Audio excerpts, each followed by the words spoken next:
So I'm a little overwhelmed today because there is so much happening tonight, and distressingly I am only one person without a TARDIS or a Time Turner or a DeLorean or a DVR, which I just realized could actually solve most of my problems tonight. Because some of the cool stuff that's happening tonight are actual events, like Fashions Night Out, which I would kill to go to some of the events for. But tonight is also MTV's Video Music Awards and President Obama's speech at the Democratic National Convention. And I'm a little in shock that there are so many events happening across the US tonight that seem to sort of bleed into each other. Like, there are definitely a handful of public figures who conceivably could have made obligations at all three events, so I feel like someone should have noticed that they all happen to be planned on September 6th. But it's not the complicated schedules of public figures or even my own inability to attend or watch all of these events tonight that's bothering me. What's bothering me is that no one seems to think it's a problem to schedule a major music awards show at the same time that our president will be making a speech and accepting his nomination for candidacy. I know that this isn't like a State of the Union address, it's the Democratic National Convention, which makes it more partisan and a bit more of a murky area in terms of people watching. I'm of the opinion that as respectful and responsible citizens, we should always be watching when our president makes a major speech, but I do recognize that this is one in which he is not just our president, but also a candidate playing the game of politics. And also, the HPA, despite any political leanings that you find on Julian and I's personal Tumblrs,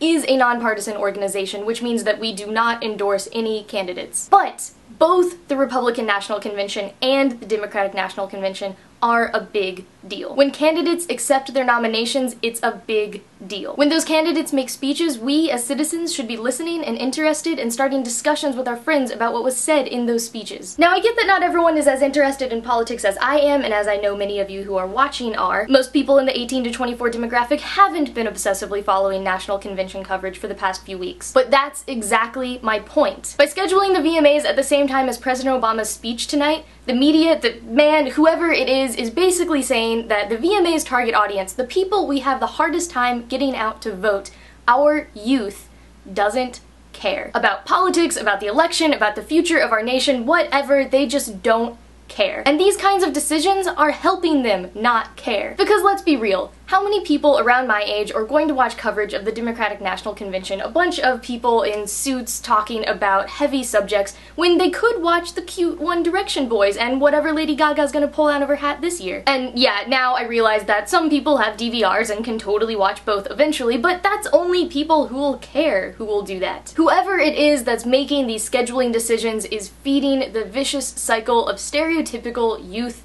apathy. I mean, if the only thing on MTV tonight was Teen Wolf reruns and all of the basic network channels are blocking out their schedules for DNC coverage, then you know what? A lot of people actually might watch that coverage purely out of having nothing better to watch. But when it's up against one of the most popular award shows of the year, I'm sorry, but I'm not sure even President Obama has enough swagger. If you are as bothered by this as I am, you can help make a change by staying informed yourself, starting discussions about the issues with people in your life, and getting out the word about how important it is to vote. As we lead up to the US election in November, we are going to be continuing our Rock the Vote efforts, as well as doing campaigns on particular ballot initiatives and encouraging more discussion around the importance of voting in all nations, not just the US. And if you want to support us in these efforts, we are starting our final countdown to the end of our Equality for the Win fundraiser. Starting Friday night, we are going to be having some live streams with very special guests, and early this morning some extra perks were sneakily added to the Indiegogo page. Perks that may or may not be special access to both LeakyCons next summer. But they are selling out really fast, so to see what I'm talking about as well as to see all of the other perks, like this t-shirt, go to equalityftw.org. In the comments today, I want to know about times when you felt the media assumed you don't care, and bonus, why do you care? Julian, I'll see you on Tuesday.